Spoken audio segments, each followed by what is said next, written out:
என்னதான் ரிசல்ட்டே இல்லை அப்படின்னாலும் இந்த ஹேர் பேக் பண்ணுறதை விட மட்டும் மனசே வர மாட்டேங்குது. குளிக்கலாம் அப்படின்னு யோசித்தாலே தலைக்கு ஏதாவது ஹேர் பேக் போடணும் அப்படிங்கிற மாதிரி இருக்குது. இன்றைக்கி வந்து ஃப்ளாக்ஸீட் ஜெல் தான் இமிடியேட்டாக ரெடி பண்ணி வந்து போட்டேன். இதில் பெரிய ஹேர் க்ரோத் அந்த மாதிரிலாம் வந்து எனக்கு இல்லை.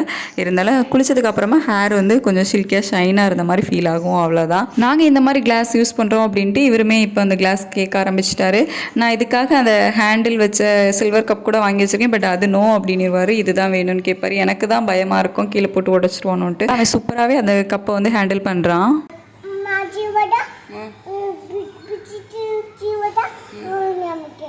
என் ஹஸ்பண்டோட ஒரு 2-3 ஜீன்ஸ் பேண்ட் கரெக்டாக அந்த தொட பக்கம் மட்டும் கிழிஞ்சிடுச்சு.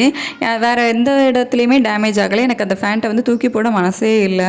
அவங்க கட் பண்ணி டவுசராக தைச்சிக்கலாம் அப்படின்னு தான் சொல்லியிருந்தாங்க. பட் எனக்கு இந்த மாதிரி க்ரியேட்டிவாக ஏதாவது பண்ணுறது பிடிக்கும். இந்த ஃபேண்ட்லேயே பின்னாடி பார்த்திங்க அப்படின்னா சம் டிசைன்ஸ் வந்து கொடுத்துருப்பாங்க. ஸோ அதெல்லாம் கட் பண்ணி இந்த இடத்துல வச்சு ஸ்டிச் பண்ணால் எப்படி இருக்கும் அப்படின்னு சொல்லிட்டு என்னோடய கைவண்ணத்தை வந்து இதில் காட்ட ஆரம்பிச்சிட்டேன். மிஷினில் ஸ்டிச் பண்ணால் இனிமேல் வந்து ஸ்டிச்சிங் நல்லாயிருக்கும். எனக்கு மிஷின் வந்து ஊரில் தான் இருக்குது. ஸோ இங்கே இல்லை, கைத்தையல் தான் போட்டு இதை வந்து தச்சிட்டு இருந்தேன், நார்மல் நீடில். ஸோ எப்படியோ ஒரு வழியாக இப்படி பண்ணலாமா அப்படி பண்ணலாமான்னு யோசித்து ஒரு வழியாக ஒரு அவுட்புட் கொண்டு வந்தேன். ரொம்ப சூப்பர் அப்படின்லாம் சொல்ல முடியாது, ஓகே போடலாம் அப்படிங்கிற அளவுக்கு தான் வந்து இருந்துச்சு.